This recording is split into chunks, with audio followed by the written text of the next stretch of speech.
We want to begin our class today.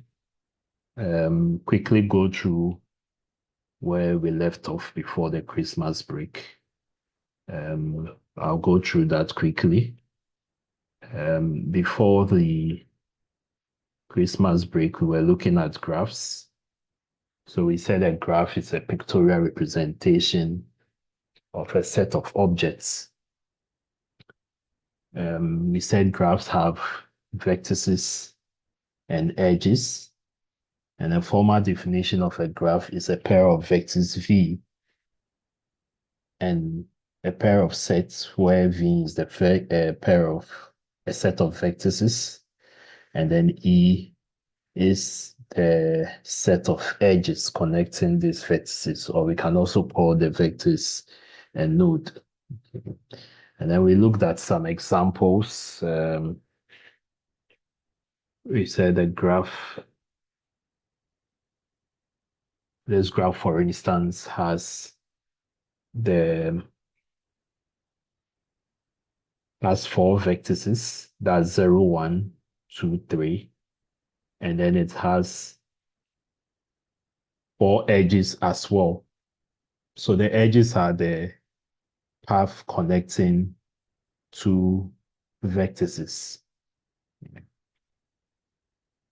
Then we went ahead to talk about the type of graph. We have the directed and then the undirected graph. We looked at some terms, what a vertex is, what an edge is, what a directed edge is, and what an undirected edge is, how to represent them. Then we talked about the maximum number of edges, how to compute the maximum number of edges a graph can have. And then if we say a graph, a node is adjacent, that means it is being connected, okay, or the nodes are being connected. Two nodes are adjacent. It means that they are being connected through an edge. And then the paths represent the sequence of edges between two vertices. Then we talked about a subgraph, then an induced subgraph. So induced subgraph is uh, a portion of that subgraph. Okay.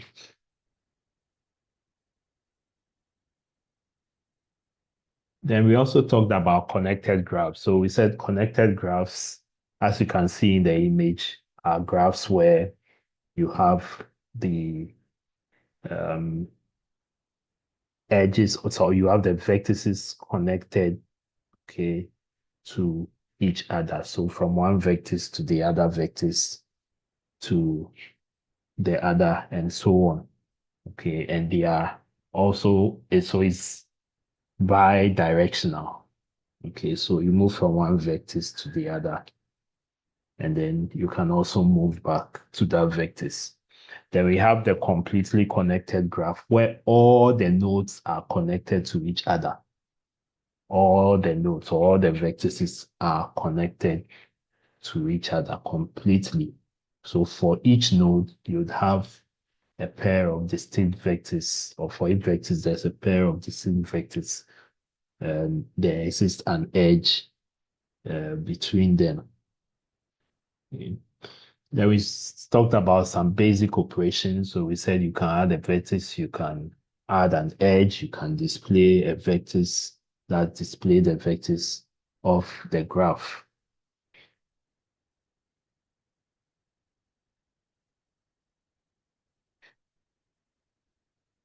And then we talked about the depth first traversal.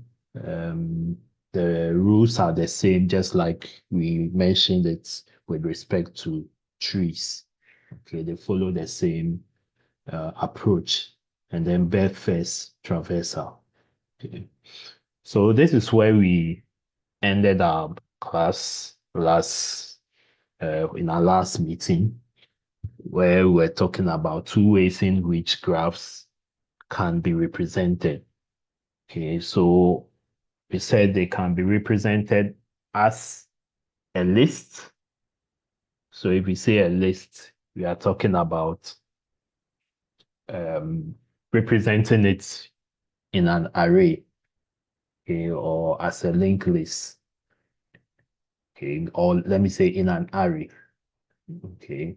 In a adjacency list, that's you are representing it in a form of a linked list, and adjacency matrix means you are representing it in an array form. Okay, so basically with the adjacency matrix, it is a square matrix that is used to represent a finite graph. Okay, they are used to represent a finite graph, and the element of this matrix indicates whether the pairs of the matrix are adjacent or not in your graph. Okay. Now,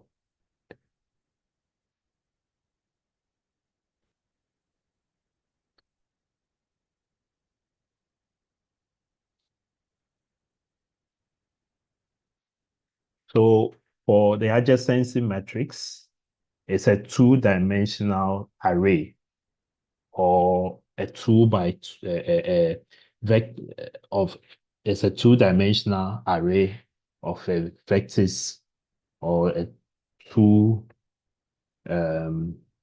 v by v vertices. Okay. Now each row and column represents a vectors. Now, if the value of an element, that's AI and AJ, is 1, it represents that there's an edge connecting those two vertices. Okay. If it is 0, it means there's no edge connecting those two vertices. Okay. So if we look at this example here, this is an undirected graph. Okay. And um, when we explained this last week, we said in this particular graph, as you can all see, there's an edge connecting node 1 or vertex 1, vertex 0 to vertex 1. There's an edge connecting vertex 0 to vertex 2. And there's an edge from 0 to 3. And an edge from 1 to 2. Okay. So in representing your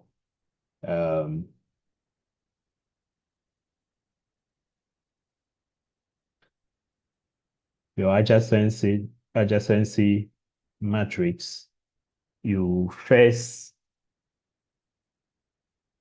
handle it in terms of rows and columns. Okay, so for each of the nodes or each of the vertices, we take them in rows and in columns. So if we take row 1, column 1 is 0. Okay, now the first column is 0, which is this vertex. This is also 0. So what it's trying to say is that is there an edge from vertex 0 to vertex 0? Okay. And as we can see, there's no edge from vertex 0 to vertex 0. So it's 0. We represent it by 0. Then we take the next one. So we can do it in terms of rows. So row 0 or vertex 0 and column 1, is there an edge? Yes, there's an edge from 0 to 1. So we represent that with 1. Then vertex 0 to vertex 2, is there an edge? Yes, there's an edge. Okay, so that is also 1. And then from 0 to 3, there's also an edge. So that is 1. Okay, so you do this for all the nodes or all the vertices that you have represented in your graph.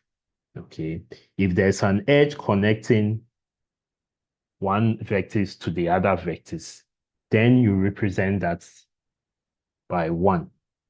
Okay, if there's no edge, then that is 0. Please, are you all with me? Yes, sir. Okay, so can we try an example?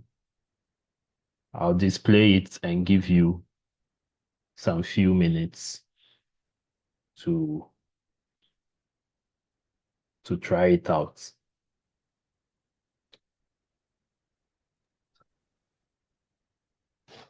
Yes, sir. All right.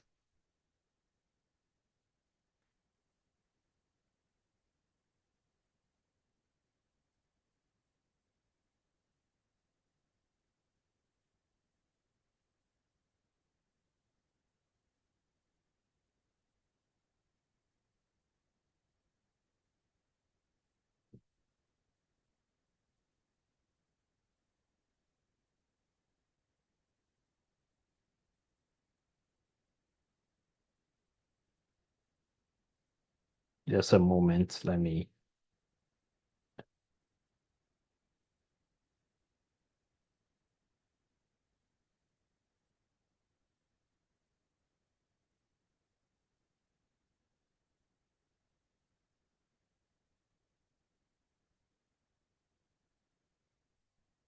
All right. So given this graph, I hope you can all see the screen.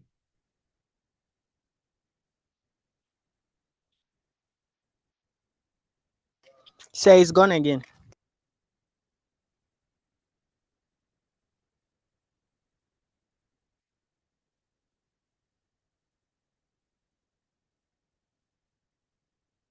So this is the graph.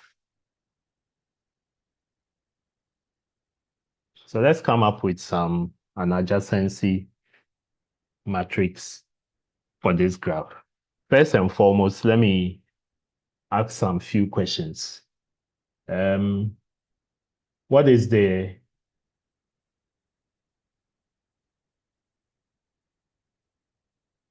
what's the formal definition of this graph in terms of the vertices and the edges?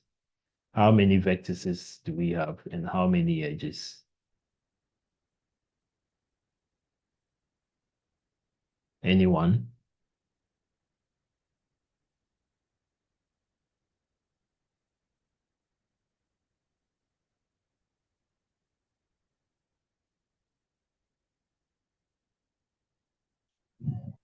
Five edges.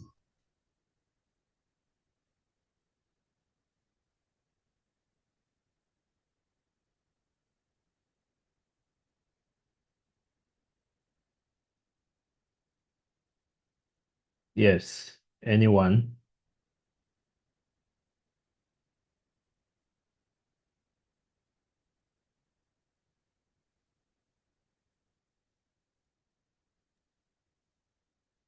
Justice, is it named one? Is Justice here? Justice.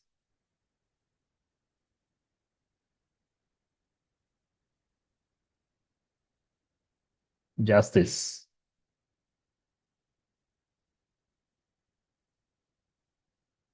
Is Justice here? Your ID ends with 888. I'm sure some of you just come and type your name in the chat and then you disappear to show you are present.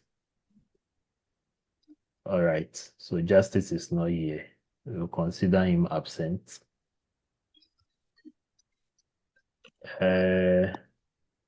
Hamba Shahid.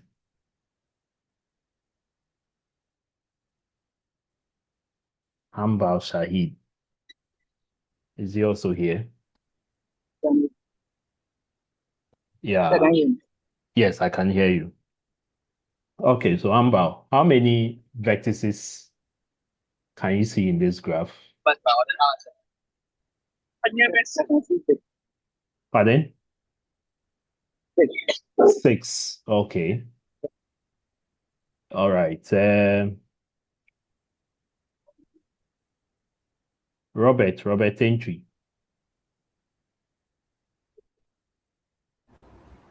Yes, sir. Yeah. Robert, how many edges do you see? How many edges can you count?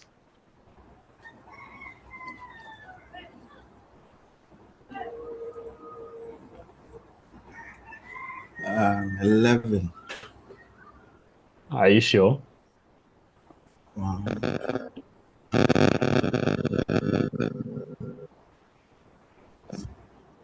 10. Are you sure? Say 9. Say please 12. Robert is on the floor. 10.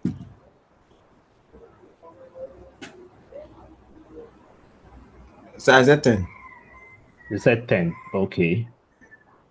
Count it very well. Hayford. You say 40, eh? For Dampari.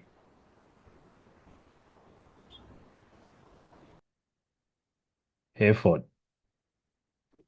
Yes, sir. Yes, Hayford. How many edges do you count? Do you see?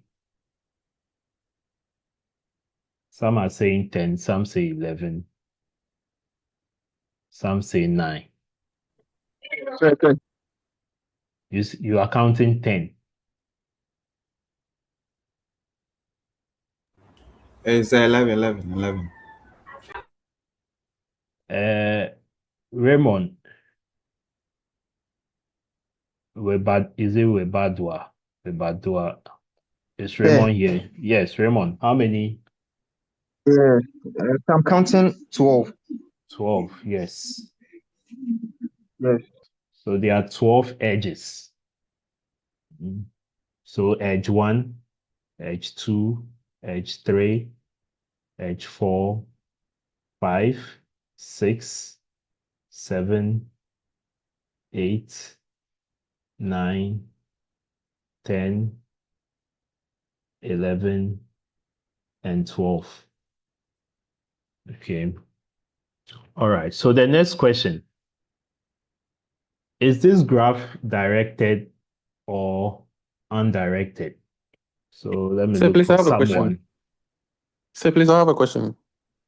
Yes, Castro. Looking at 3 and then 11, that is A to D. Isn't it the same? A to D, A to D. Yeah, So this it was one. supposed to be C to F. C to F was not numbered. Yes, please. Okay. Yeah, you are right. You're right. So let me just erase that.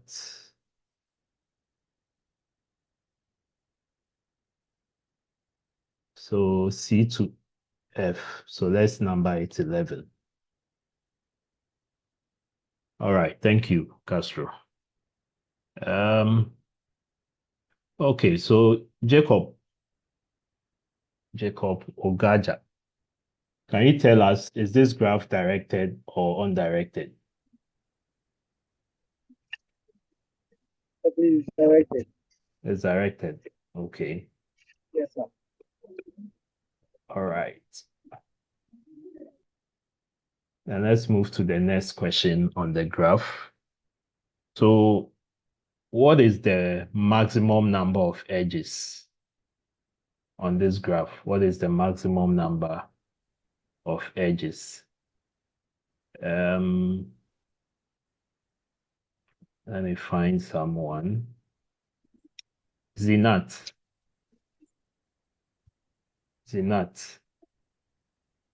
What's the maximum number of edges? Can you tell us? Let me go back to the formula.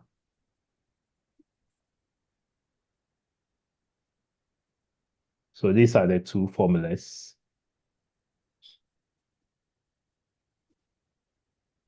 So Zinat, which of them are we using?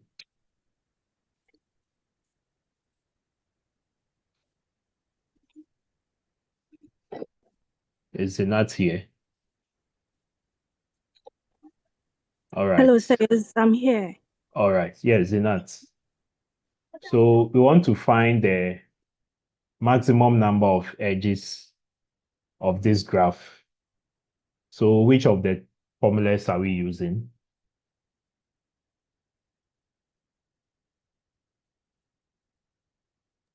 Sir, please, I have no idea. A. Were you in class during our last meeting?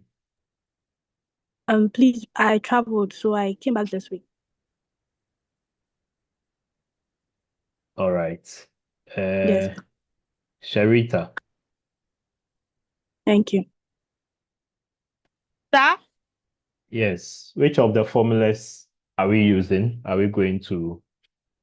Do we need to find the maximum number of edges with each of these two formulas?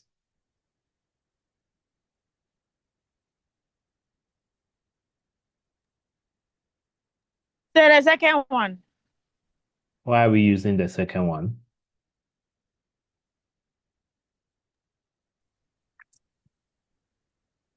Why?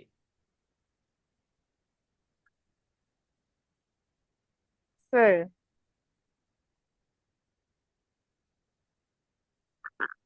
Why are we using the second one? Looking at the graph, why do you suggest we use the second formula? People are not paying attention. Sir, it's not like that. Jafaru, Hamdiatu, are you here?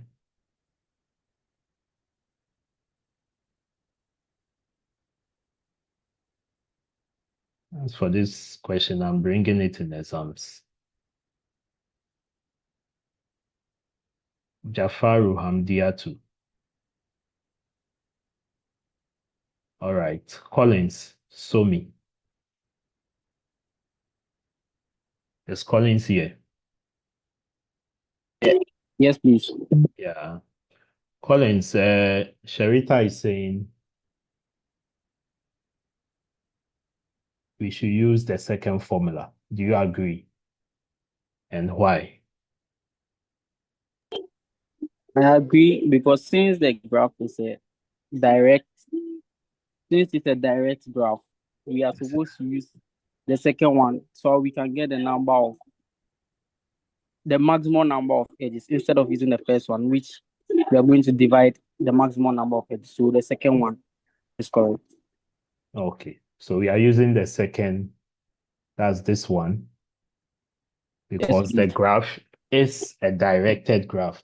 We've already established that already. Okay, we've established that already. We've established that the graph is a directed graph.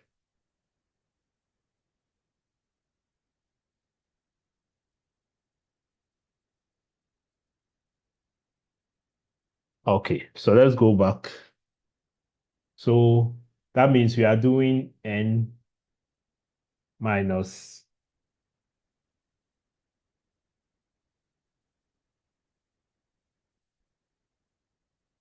n into brackets n minus 1. Okay, so n into brackets n minus 1. All right, so Iris or Fabia Iris, are you here? Yes, please, I'm here. Okay, so what is our n in this case? What to be our n? Seven, six. That's 6. Yes. Where the 6 is what?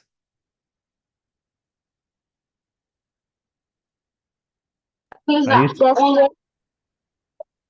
The 6 is the vector. okay. So the maximum number of edges we can get for this graph is 30. Okay, so this graph can give us a maximum of 30 edges. Why are we saying maximum of 30 edges?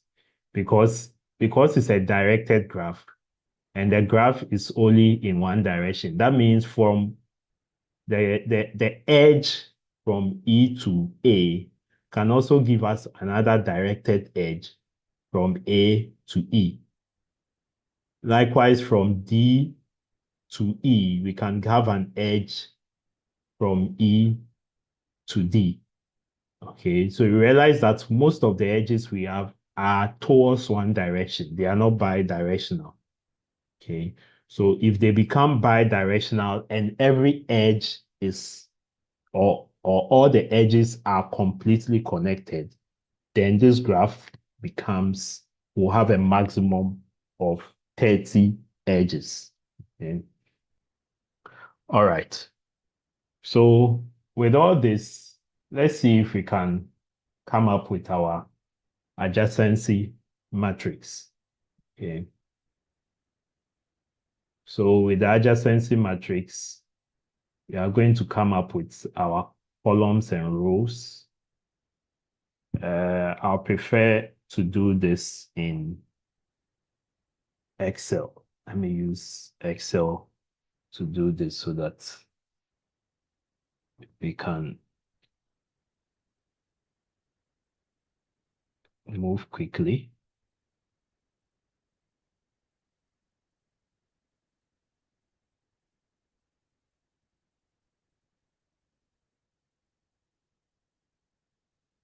Are you all following? Yes, sir. Yes, Okay. sir. All right. So let's label our columns. And like we said, the rows are the same. The values for the rows are the same as the column. So one of the edges is A. We have B. We have C. We have D. We have E and F. So there are 6 columns. And likewise, we have the same columns A, B, C, D, all the way to F, D, E, F.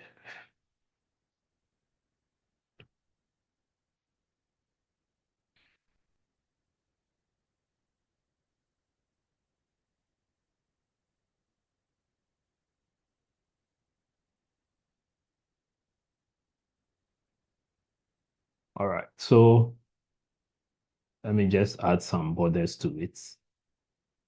Okay. So we want to come up with our adjacency matrix. This is our columns. We have our row here. Okay. So if we take our first edge, our first vertex, which is A, is there an edge from A to A? Is there an edge from A to A? Yes or no? No. Okay. No. So there's no edge. So we'll put there 0. Then we'll take A to B. A to B, is there an edge from A to B? No. No. Okay, so there's no edge from A to B. Okay, it's no because the edge we have there is directed from B to A, not A to B. Are we all following? Yes, sir. Yes, sir. So we are looking at the column to row. Okay, column to row. So the row to the column, sorry. From the row to the column. That's how you should take it. So we take this one first and then the column second. Okay, so if there's an edge from the row to the column value, then we go to the next one from C, A to C. Is there an edge? A to C. No. There's no edge. What There is about not. A to D? Yes. Yes. Yeah. Yes, sir. A to D, there's an Yes. edge. No. Yes. Okay, so Yes, there's an yes. edge from A all the way to D. Then we come to E, from A to E. No. No. What about A to F? No. Okay. So if you look at No. vectors A, okay, you can tell that we call it the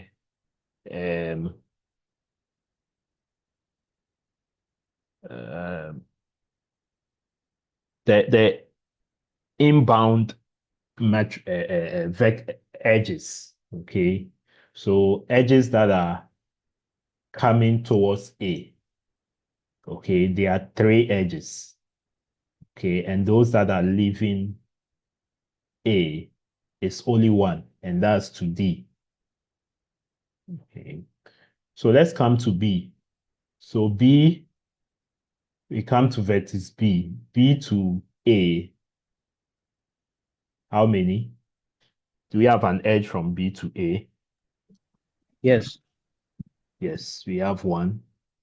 B to B, 0. No, 0. No. B to C is also 0. No. B to D, Yes. there's Yes. 1 from B to D. Then B to E, there's no vectors. No. And then B to F2, there's no vectors. Then we come to C. C to A is 0, right? Then C to C. C to C. Sorry, 0. C to B. C to B. C to B is 1. Yeah. Let me create insets so that I don't mistake in this part. We are dealing with this and this. Okay. So C to B is 1. C to D, C to C is 0. C Yes. to D, do you have an edge from C to D? No. Okay, it's rather D to C, not C to D. So that's also 0. And then C to E, there's no edge from C to E. That's also 0. And then C to F, there's 1 edge. So that is 1. All right, so I'll mention someone's name to take us through the next adjacency matrix for vector D. Okay, so Cornelius.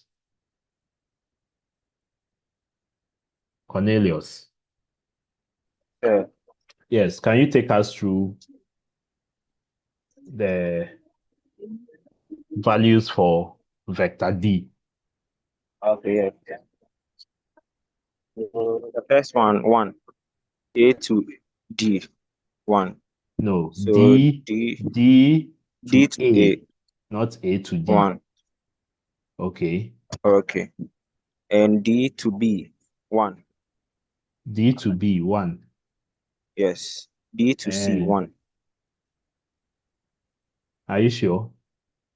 So yes. Are you sure there is an edge from D to A? No, sir. So to C. Okay, Yeah, to A is 0. To A is 0. What about to Yes, B? sir. To B 0. This is a directed graph, so you always pay attention 0. to where it's pointing to. Yes, sir.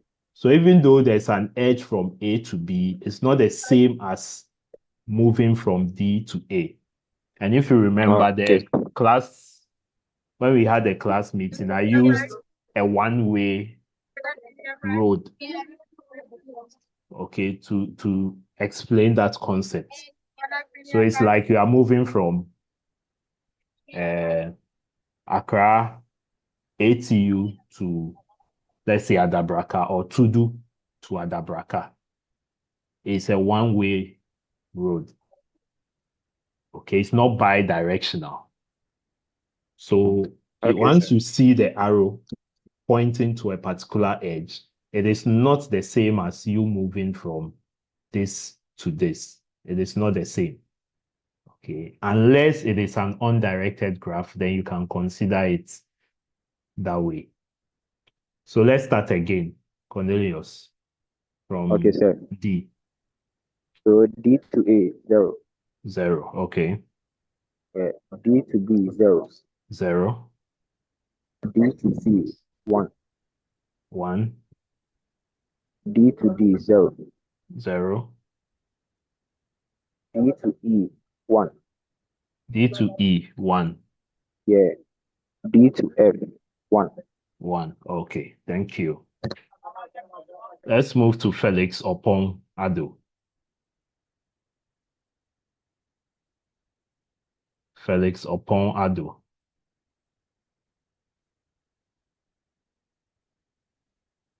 As Felix is not here, let's go to Richmond. Ado. Ado Richmond.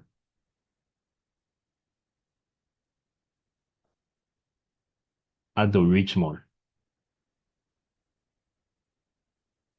Okay, Richmond is not here. John Darkun Asari. John Darkun Asari. All the people who are not responding, they'll be absent, even though they've entered their names here in the chat. Yes, Richmond Ado. Is he here? John Asari Darkun. Okay, Marco Nyamiye Komi. I'm here. Yeah, so let's go with E. Vectis E. E to A, yes. Yes. E to A, Yes. where yes is 1. 1. Thank you. Yeah. E to B, no. E to C, no. E to D, no. E to E, no. E to F, no. Okay. Thank you. Welcome. Yeah. So let's take the last person. John Mauto. Is John here?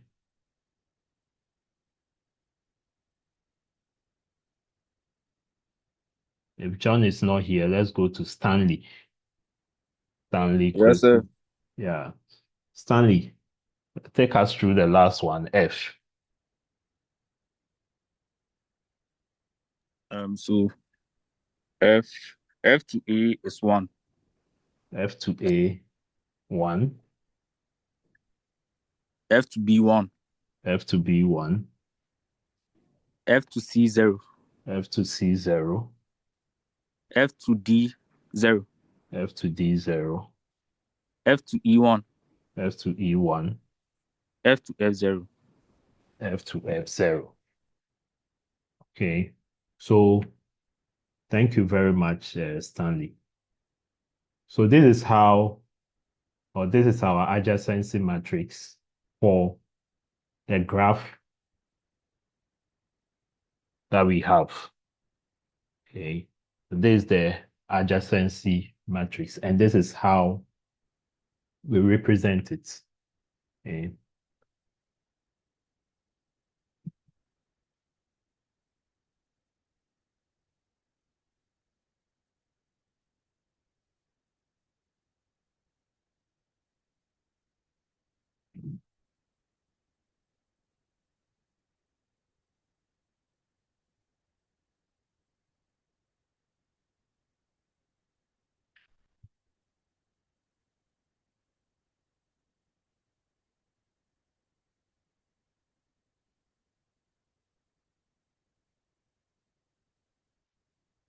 All right. So One other thing to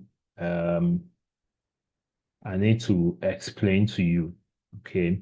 So anytime before you come up with your matrix, okay, you always label the edges.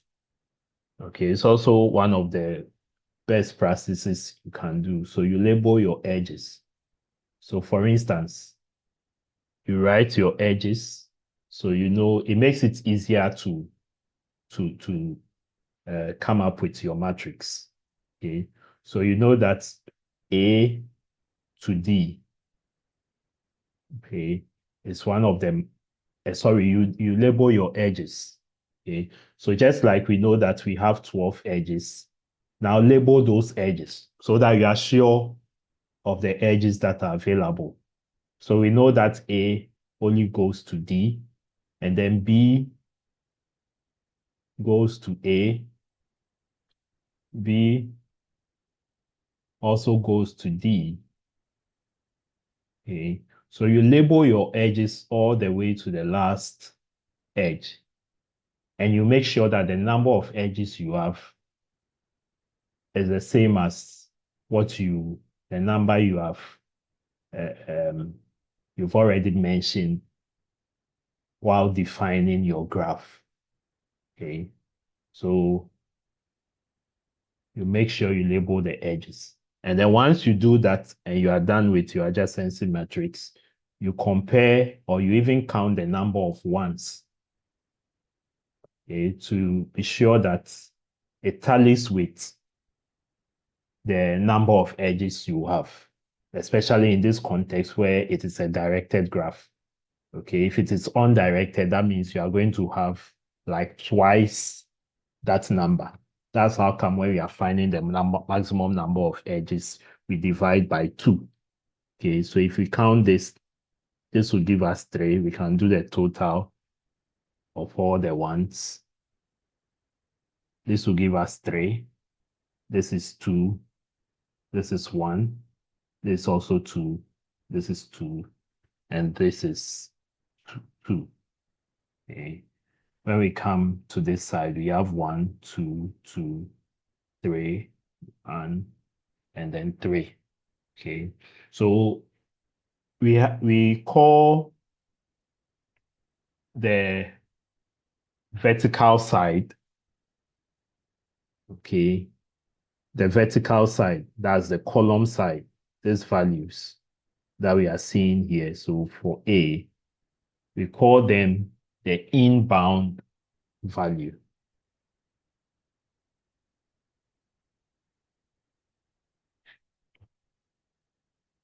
Sorry, we call it the outbound. Okay, so that's the outbound. So these are values. So if we take vertex A, okay, A is going out, has only one vertex, okay, going out of A. If we take B, B has 2 vertices going out. That's B to A and also B to D. Okay. If we take C, C has 3 vertices. Sorry, has 2 vertices going out. That's C to B and then C to E. When we take D, D has 3. D to E, D to F, and then D to C. Okay, so we call that the outbound values. Okay, then we come to the inbound values. The inbound values, as you can see, we are looking at for each vertex, what are the edges that are directed towards it. Okay, so if we take vertex A has 3 edges directed towards it. Vertex A has 3 edges directed towards it. The first one is from E, then we have from F, and then we have from B. So that's giving us 3. Then if we take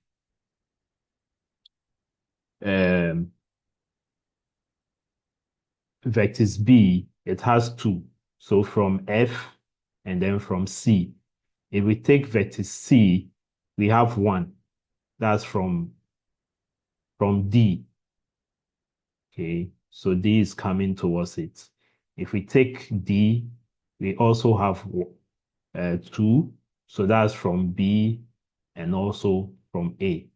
Okay, so when you do that for all, you cross-check your values and then you realize that everything is intact.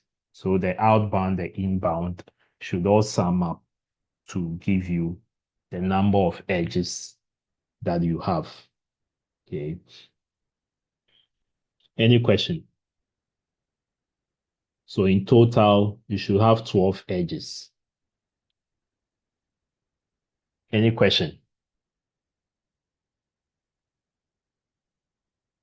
Any question? All right. So that's it for the adjacency matrix. Now let's look at the adjacency list. Okay. The adjacency list is also a representation using the linked list data structure. Okay, representing a graph using an array of the linked list.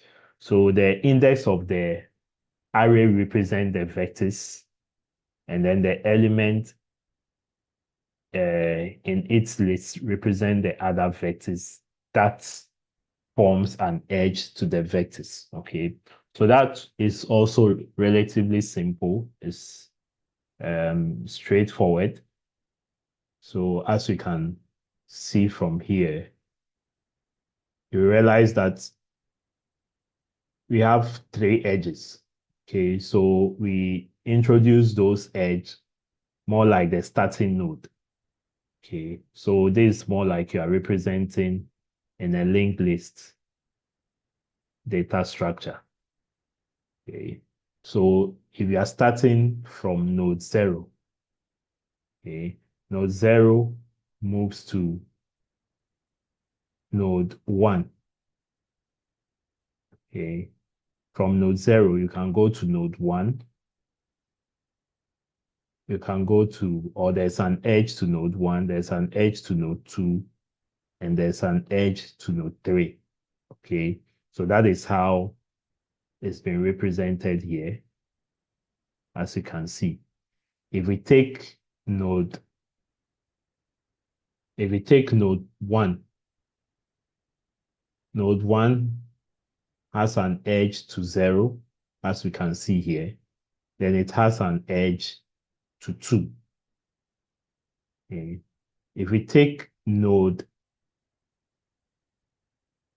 2, which is this, it has an edge to 0, and it has an edge to 1.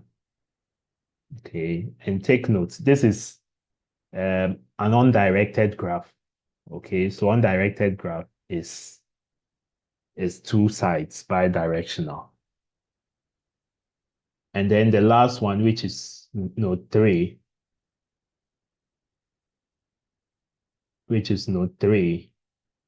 only goes to node 0. Okay, so this is how you write out the adjacency list for your graph. So I believe, given this example here, the one we just did, you can all come up with the adjacency matrix for all the vertices. You can come up with the adjacency list for all the vertices, right? Yes, sir. Okay. Yes, sir. All right. All right. So that brings us to the end of our topic on graphs. Okay, now we are going to come back to graphs, okay, where we will implement some algorithms with respect to the graph data structure. Okay, but this is just to introduce you to the graph data structure. Okay. All right, so let's move to our next topic for the day, which is introduction to algorithms. Introduction to algorithms. Okay. All right, so we'll be looking at these topics. What's an algorithm? Why do we analyze an algorithm? The algorithm structure, the running time of an algorithm, the rate of growth, the types of analysis, the asymptotic notation, time complexity of an algorithm, with emphasis on the big O notation. There are other notations, okay, but our main emphasis will be on the big O notation. We'll talk about recursion, brute force, exhaustive search, decrease and conquer, and then divide and conquer. Okay, so these are from the recursion. These are all various techniques, okay, used in writing and also implementing or analyzing an algorithm. All right, so hopefully we should be able to look at it up to the time complexity of an algorithm, and then next week we'll continue with the recursion and brute force. Then we'll move to our next topic, which is the searching and sorting algorithms.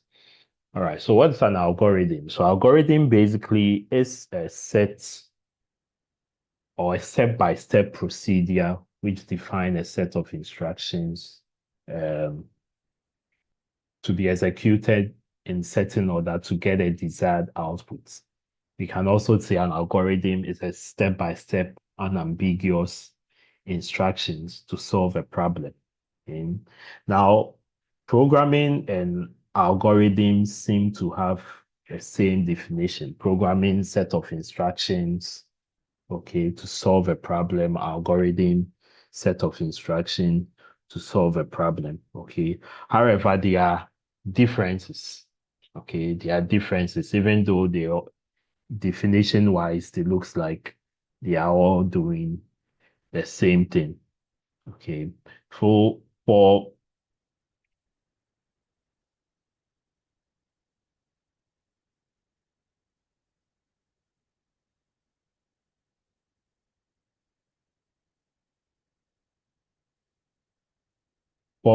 programming, basically, it's language dependent.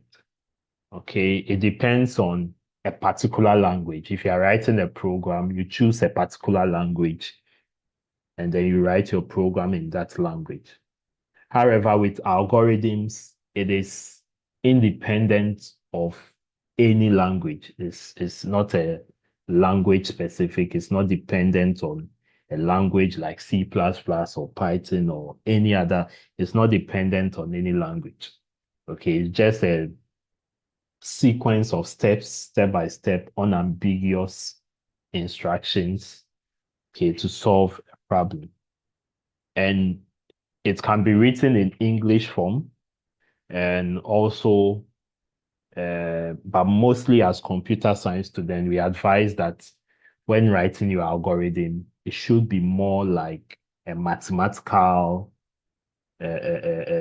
using mathematical symbols and terminologies. Let me put it that way. Okay, so that is how algorithms are written. Algorithms are also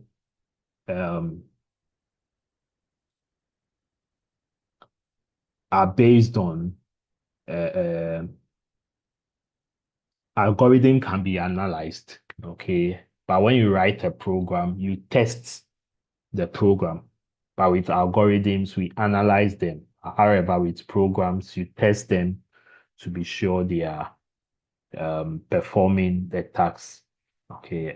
Have you done system analysis and design, or you are doing it the same? Yes, we are doing it this time. They are doing it the same. Okay, so have you done software development life cycle? Yes, sir. Okay. So if you notice the software development life cycle for most of the softwares, most of the frameworks for software development, you'll notice that you go through a phase of design and then you implement. Okay. Now the designing part is the algorithm part. Okay. So the algorithm will fall under the design. And then when you are implementing the project or the software, that is when you write the program in a specific language to implement it. Okay. So the definition might look the same as set of instructions to solve a problem. However, they have differences. Okay, so algorithm is different from program or programming. All right, so algorithms are generally created independent of an underlying language. An algorithm can be implemented in more than one language.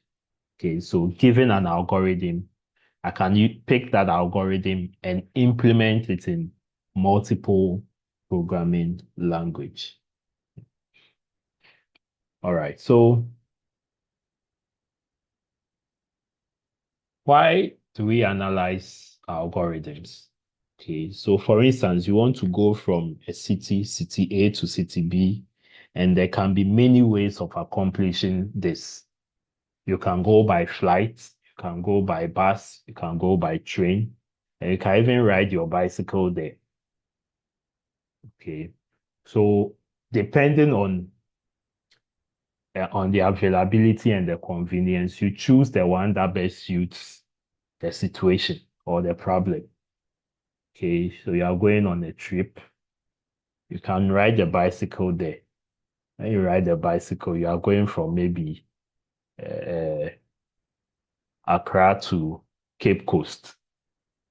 Okay, there are options. There's flights, there's a bus, there's a train, there's a bicycle. You can ride a bicycle. It will take you there.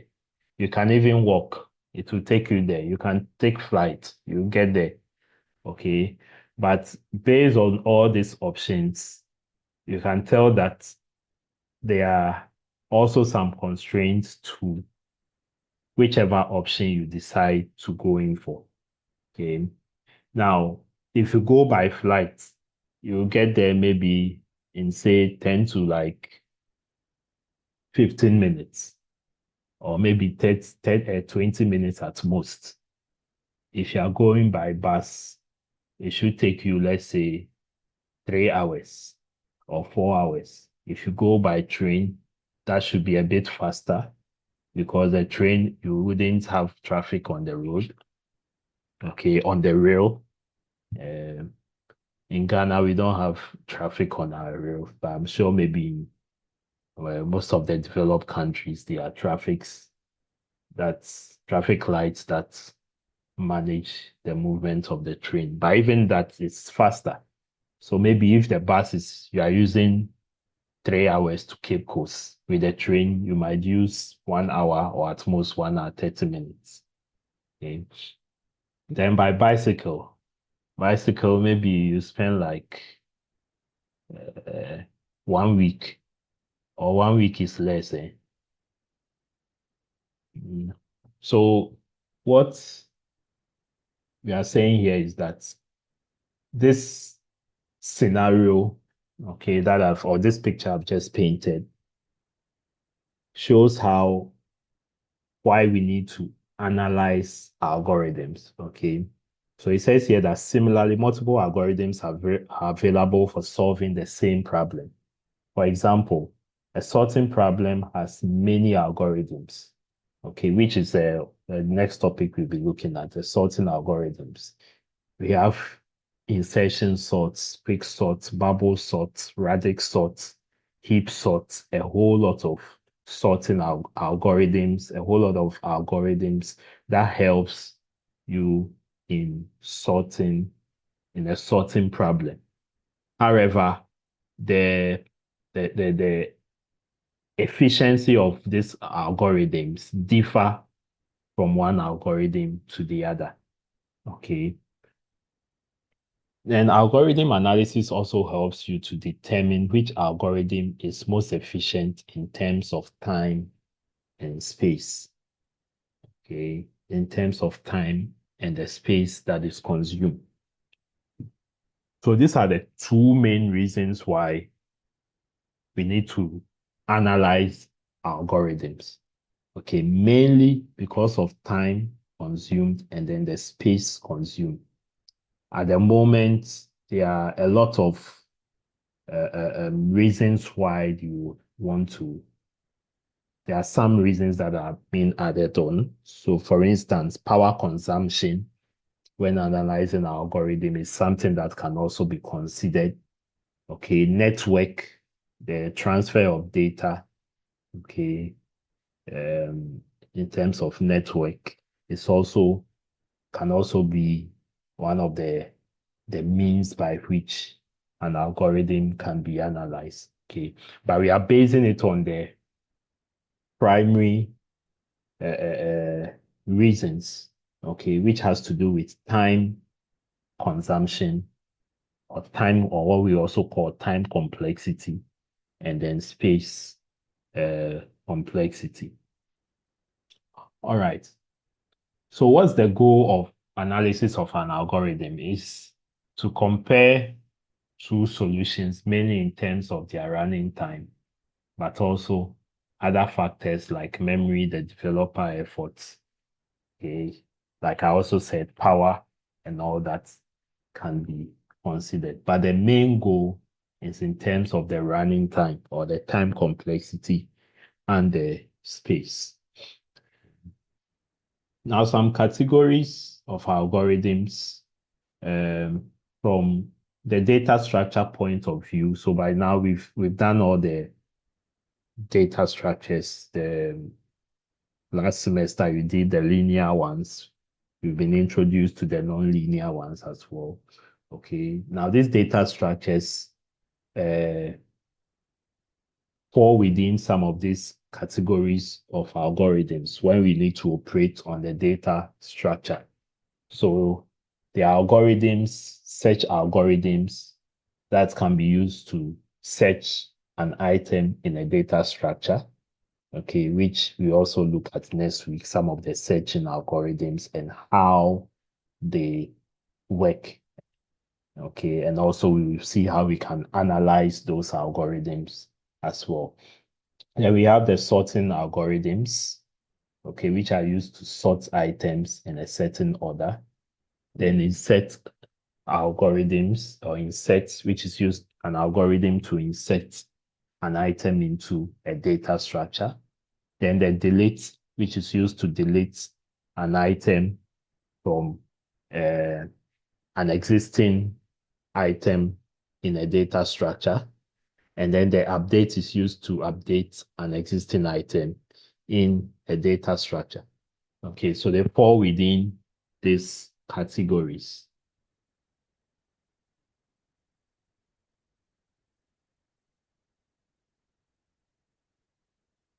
Then some characteristics of algorithm. Okay. Now algorithms should be first and foremost unambiguous. They should be clear. Okay. For instance, you are going to prepare a particular meal. Okay. The recipe and the steps to how that meal should be prepared should be clearly outlined. Okay, so that anyone who wants to prepare that same dish can follow that recipe, okay, to prepare the dish and it should even taste just like what you have outlined. Okay. So similarly, if you go into the field of maybe science, chemistry, biochemistry, they are mixing chemicals. Okay, you realize that there's always a procedure, a step-by-step way, means they follow to do that, which how the chemicals should be mixed, how all that should be done. Okay, it's algorithm applies everywhere. Okay, so it's not a new topic, it's not a new concept. Okay, so the main thing is that the steps should be clear. It should be unambiguous. The inputs and the outputs should be clear, and they must lead to only one meaning. Now, another characteristic is that algorithms should have 0 or more inputs. Okay, not 1. It should have 0 or more inputs. That's to say that there are some algorithms that do not have inputs. Okay, but most algorithms almost always have inputs. Okay, most algorithms always have inputs. For instance, if I ask you to write an algorithm to display your name, okay, you've typed the name in the code and it's displaying it. It's not accepting any inputs. Okay, so the name is there, it's displaying it, or there's a text, it's displaying. That such an algorithm doesn't need inputs. Okay, then algorithm should have 1 or more outputs. Every algorithm would always have an output, at least 1 output. Okay, every algorithm will have at least 1 output. Then algorithm should also be finite. Okay, that means that the algorithm must terminate after a finite number of steps. Okay, the only time that it might not terminate, even that one, you even end it at a point, is maybe you are running a database, okay, to handle some application. In that context, the database is still running until maybe you decide to end it when you start it.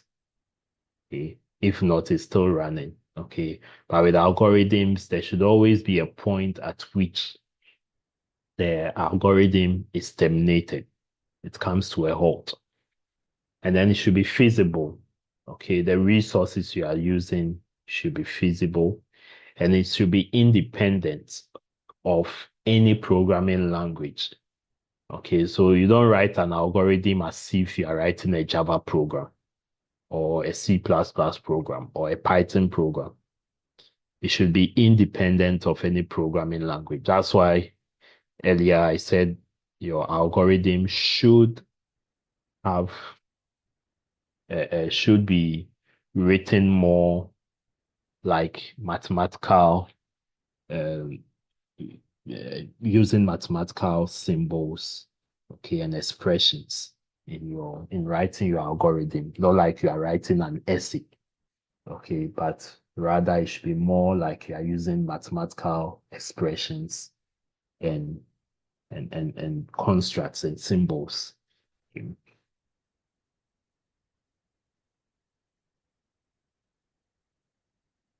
All right, so how do you write an algorithm? I have a portion of my slides with which I teach level 100 C++, introduction to programming. I'll give you that portion and some algorithms to go and study on your own. I'm not going to teach that. Okay, but basically writing an algorithm is a process executed after the problem domain is well defined. You should know the problem domain for which you are designing the algorithm. Okay, and all programming languages share basic code constructs. all programming language share basic code constructs. What are these code constructs? Basically, for every programming language, there are loops in there for iteration, for repetition. There are flow controls, that's the branching statement or the conditional statements, okay, if else, and so on. Okay. So if you take for any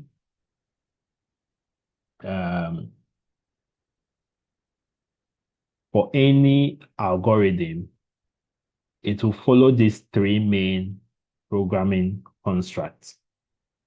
Okay.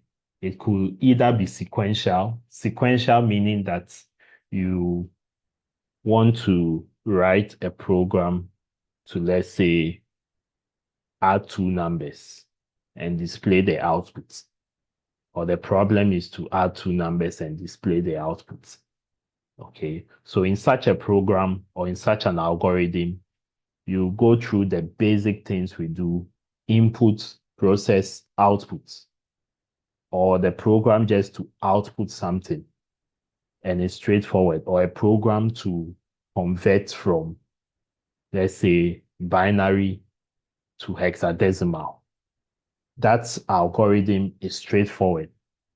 It's just doing the computation by converting, and that is it. Okay, so those algorithms are termed as sequential. They use the sequential structure. Then we have the flow control, or what we also call the conditional decision-making structure, or branching structure, which also takes, based on the problem, okay, there is an expression as to a decision that has to be made. Okay, so if the decision is true, it branches to one side to execute a task. If it is false, it branches to the other side to execute a task. Okay, so this flow chart we are seeing here is just to depict how the decision making is done. Okay, when it comes to the conditional or the decision making structure of an algorithm. And then we also have here the last one, which is the loop. Okay, so the loop, that means that there are times where there's a problem where you have to repeat a certain portion of the code. Okay, a certain portion of the code has to be repeated. Then you implement the loop there. Okay, where you can use your for loop or your while loop and so on to implement or write your, or put it that way. We are still looking at how to write algorithm, to write your algorithm. Okay.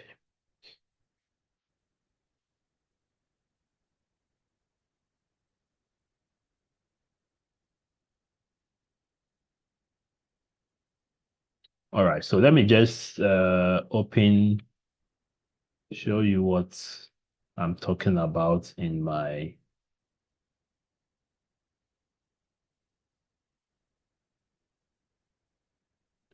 lecture note for C++ programming. So there's a part where I go through flowcharts and algorithms. Okay. So these are some of the things we just talked about. Then the sequence, branching and selection and loops. Okay. So how to write an algorithm. I'll make this available to you. These are just basic things that you should know. Okay. So basically, in writing an algorithm, you should use some of these symbols or some of these operators. So things like assignment, using these mathematical constructs, mathematical operators, relational operators. These relational operators, when you use them, the value you get are either true or false, Boolean value. The and or operators, that's the logical operators. Okay, then we have the selection statements, if else, the while loop, do while loop. Okay, so I'll make this available for you. So these are examples of algorithms. Okay, now algorithms, there's not like one definite or one defined way that you need to write an algorithm. Okay, it's differ. Everyone can have the way he or she wants to write his or her algorithm. Okay, but an algorithm should always have a start and an end. So for instance, if I'm writing a Java program for this, where I have my public static void main, PSVM, and inside my public static void main, I say, okay, I declare int. So this is an algorithm to sum two numbers.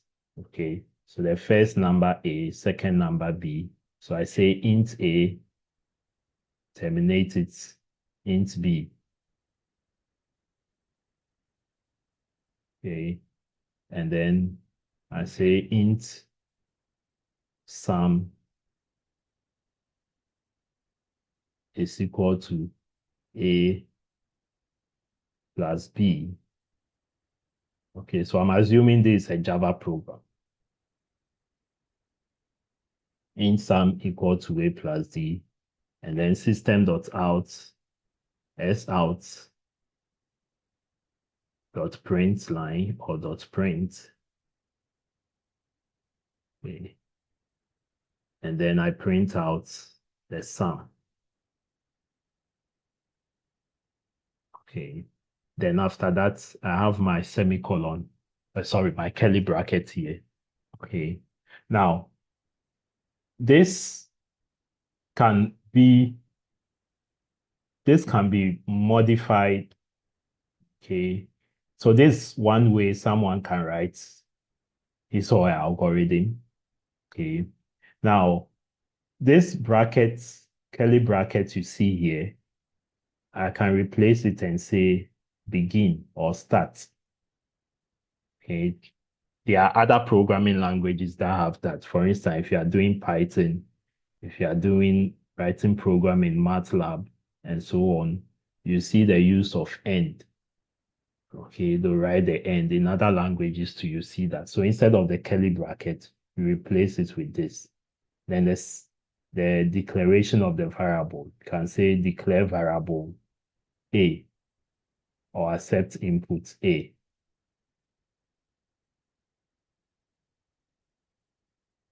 Okay, or input B. So you are writing it mathematically where you have your computation, you put those values there. So you can say sum equals A plus B. Okay, some in older versions, you see them put a dot before the equal to, which is also another way of writing the equal to. And then finally, you can just say print sum. Okay, so some of these things are basic. Just make sure you are using your mathematical construct, but with every algorithm, either you are using your curly brackets and then you close the curly bracket, or you use the word begin or start, okay, and end or stop to show that the algorithm starts from here and ends here. Are you all with me?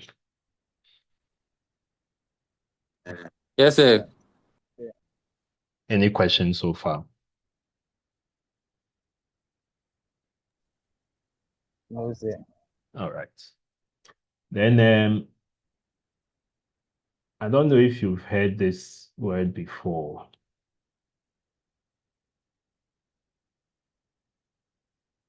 Sudoku. Yes, sir. Yeah. Wonder, can you tell us what it means?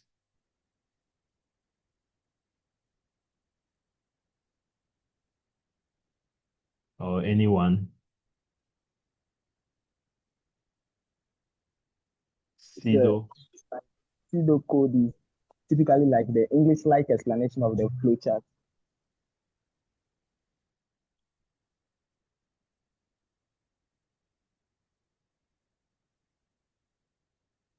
So pseudocode means, or pseudo here means false or not genuine, not the actual code. Okay, so in pseudocode, you are writing more of English. You are writing more of English, but with algorithms, you are adding more of mathematical constructs, okay, expressions to it. Are you with me? So if you are writing your algorithm, write it more like an algorithm with some mathematical construct in it. Okay, because you are a computer science student. And one of our backbone for this course is maths. So in writing your algorithm, let it feel like you are writing some mathematical expression. Okay.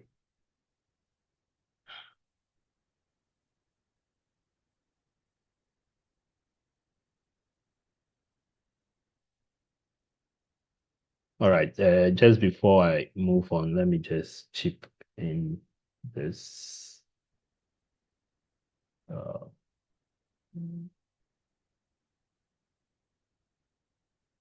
right. So this example here, as you can see, is more of a sequential approach. Okay. If I go down, there are some more example. So convert from temperature to Celsius, which is also sequential. Okay. Find area, find perimeter, find this, they are all sequential. Okay, find interest. Okay, swap two numbers. They are all sequential. Now, this is where the decision making comes in. Okay, where I mentioned the this decision making or the conditional control structure. Okay, the flow control, that is where it comes in. So if you look at this example, it says that an algorithm to find the smallest of two numbers. So there's some comparison going to happen here with the use of your conditional, okay, operator, sorry, your relational operator, okay, and then your use of your if-else statement. Okay, so that means that you are going to branch at a point, as you can see from this flowchart. So that's one example. Then we have the loops also. So another example is here, the largest of three numbers. So just one example, but you can see what two different set of algorithms solving the same problem. Okay. Then we have another example here. Find the even numbers between 1 to 50. So in this particular context, it's going to use a loop. Okay. So you realize that the program starts, takes the value, enters into the decision making. If it's yes, it goes all the way to the end. However, if it is no, it continues and then it loops, it returns back to make a decision again. That's if this value is not satisfied, or if this condition is not satisfied, it repeats itself. So there are problems like that which will require you to use a loop in your algorithm. Okay, so it says go to step 3. So you have to go back to step 3 and repeat it again. Yeah. All right. Then in writing your algorithms, there are structures that you have to follow. So like I said, the sequential, the conditional statement, loops, nested loop, function call, and recursive functions. Okay. Now, one other thing too, maybe I'll talk more about it next week when we are talking about the recursion. We'll look at that. So let me just quickly round up. Then we have the running time analysis. Okay, we've talked about why we need to analyze algorithm. So there's the running time analysis. Now that's the process of determining how the processing time increases as the problem inputs increases. Okay, so the processing time increase as the input increase. The input size is the number of elements in the inputs. And depending on the problem type, the inputs may be of different types.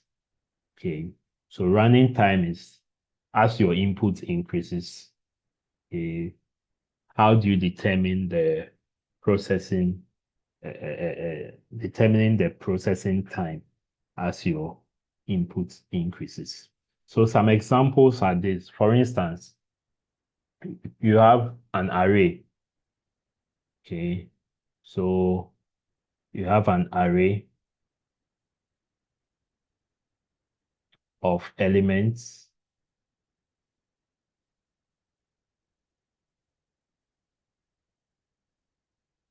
So the running time, so this array, let's say, has 5 elements, 2, 4, 8, 6, 1. Okay. And another array, let's say, having 2 elements. Okay. So as the size increases, it affects the running time of the processing time of that algorithm. Okay, or of yes, of it affects the running time based on the type of inputs. Okay. Then polynomial. Polynomial, you have a value, let's say 10x raised to the power 3 plus 5, which has a higher degree, okay, a degree of 3, and another polynomial which is x plus say 2, which has a degree of 1. Okay, so this polynomial has more degrees, so it's going to take more processing time. Then the number of elements in a matrix. So a matrix, let's say, is a 4x4 matrix, and then you have a 2x2 matrix. Okay, so it increases the processing time. The number of bits in a binary representation. So the longer the binary representation, the more time it takes. Then with what we just learned today, a graph. So the more number of vertices and edges you have, the more processing time it takes when processing your algorithm.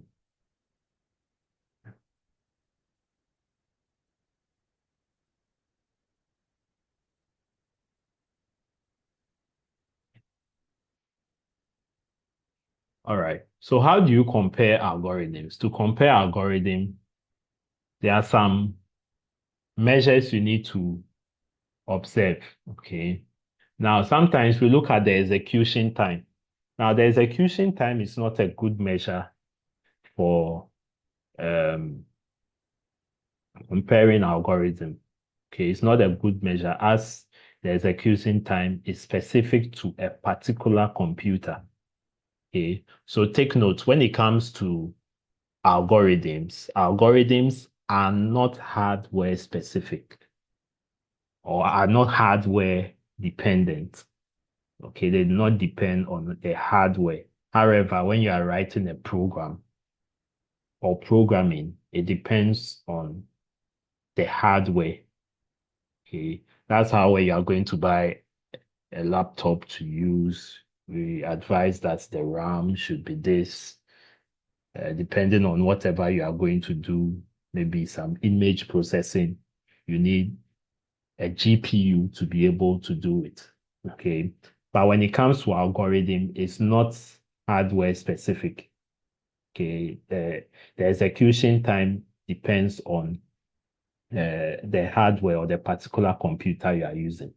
Okay. So it is not a good measure when comparing algorithms. Secondly, the number of statements that you write is also not a good measure. Okay, there are some programmers, they can write plenty lines of codes, whereas some of those lines can be reduced and that program will still be efficient. Okay, so the number of lines, number of statements you write in your program doesn't tell whether a program is not a good measure, okay, to compare algorithms. Okay. Now, the ideal solution is based on the running time. Okay, so it says, let's assume that we express the running time of a given algorithm as a function of the size of inputs.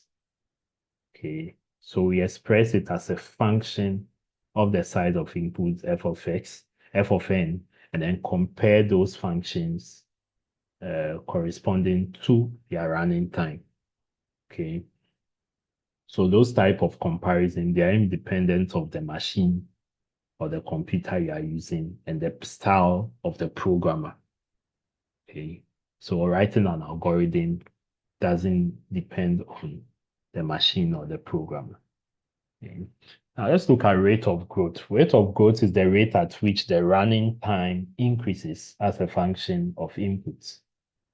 Okay, just like we talked about the running time as the processing time increase as the input size increases. Now the growth rate is the rate at which the running time increases. So it is a function of the inputs. So it's also based on the input side. Let's assume you go to a shop to buy a car and a bicycle. If someone asks you, oh, what are you going to buy?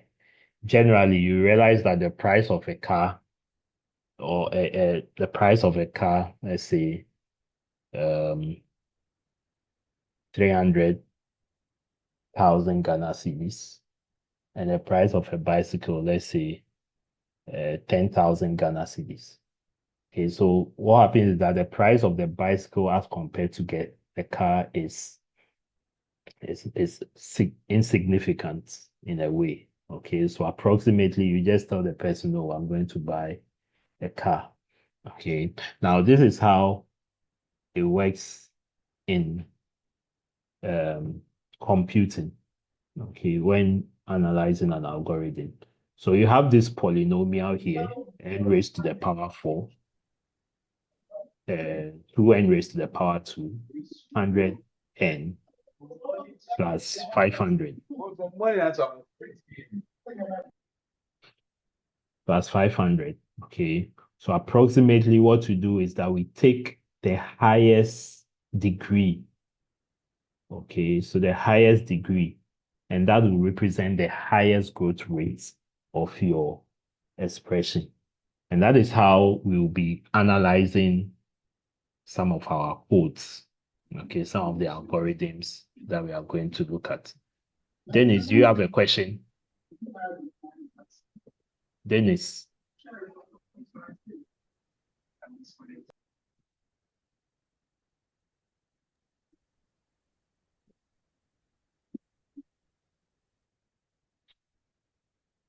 All right, so that's how we are going to analyze the algorithm, and it will be based on the highest growth rates.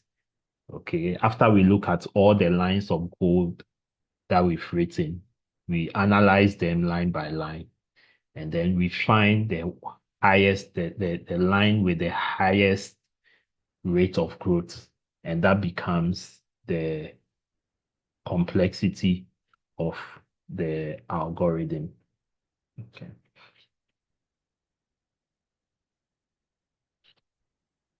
So some commonly use growth rates. So if you can see from this image, the growth rate is decreasing, is in the decreasing rate of growth. Okay, so that's to say that if you have a growth rate of 1, okay, which is a constant growth rate, it means that the algorithm is good, it's better, it's performing well, or that's like the best way that algorithm can perform.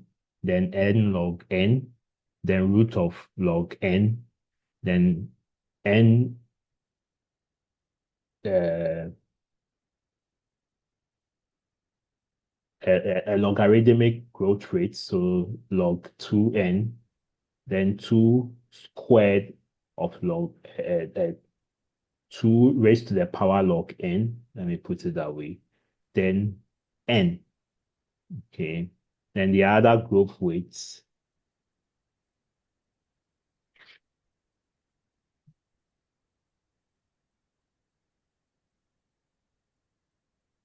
There are other growth rates. So n into brackets, log into brackets, n factorial, n log n, n squared, or that's a quadratic, then 2 raised to the power n.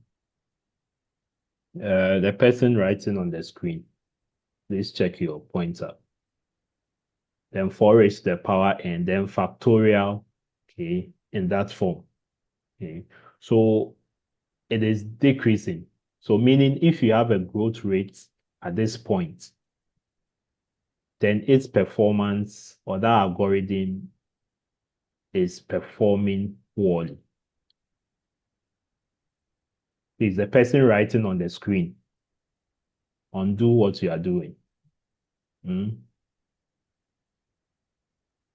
Index number 01235154B.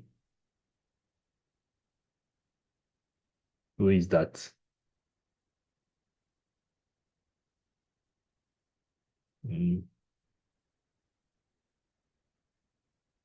So at this, if you have a growth function after analyzing your algorithm and you are getting a growth function of these values, then it means it's performing poorly. Okay, your algorithm is performing poorly. So let's look at some of the growth rates or the complexities and some examples. So for instance, with a time complexity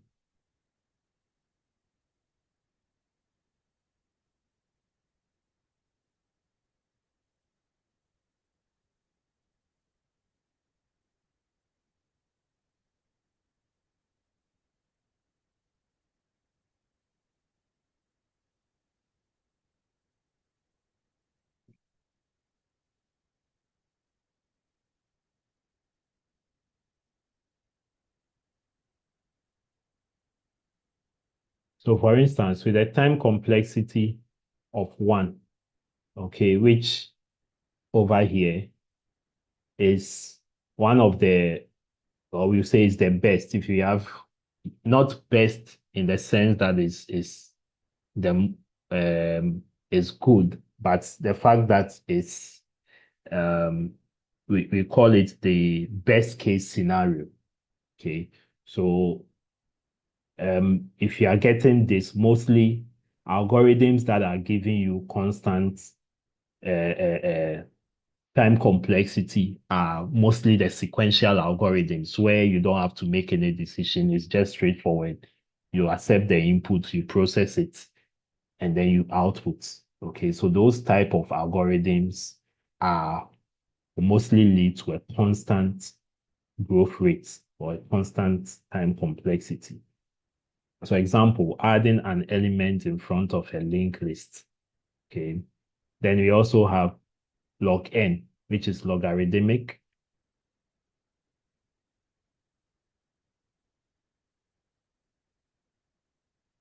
Then with that one, finding an element in a sorted array. So an array is sorted, okay, and you are finding an element in it. It leads to a complexity of log n, and we'll look at some of those algorithms as we go on. Then linear, okay, so n, linear, finding an element in an unsorted array. Then n log n, linear logarithm, make complexity. That's sorting n items by using divide and conquer. Example is a merge sort. Then quadratic, which has to do with the shortest path between two nodes in a graph. Okay, so you can see some of the data structures that we've explained are coming into play as examples with some of these growth rates.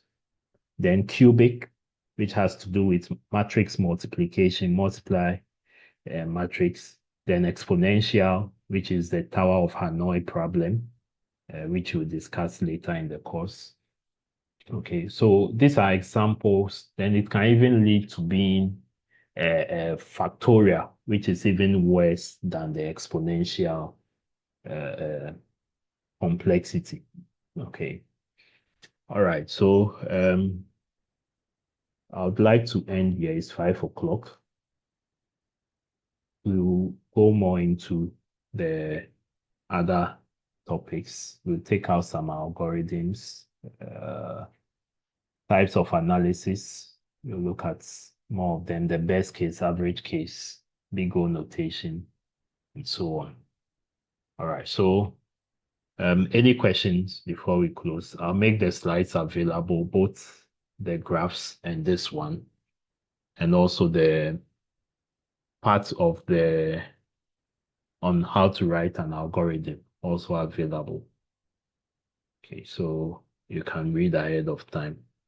I'm hoping next week we can have a face-to-face meeting. If it happens that we can meet face-to-face, we'll have a quiz. So please prepare towards that. We'll have like 2 quizzes, which will cover all that we've done so far. Okay, any question? Any question?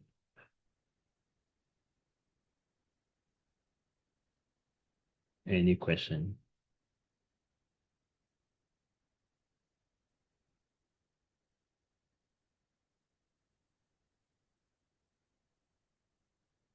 Any question? No questions, sir.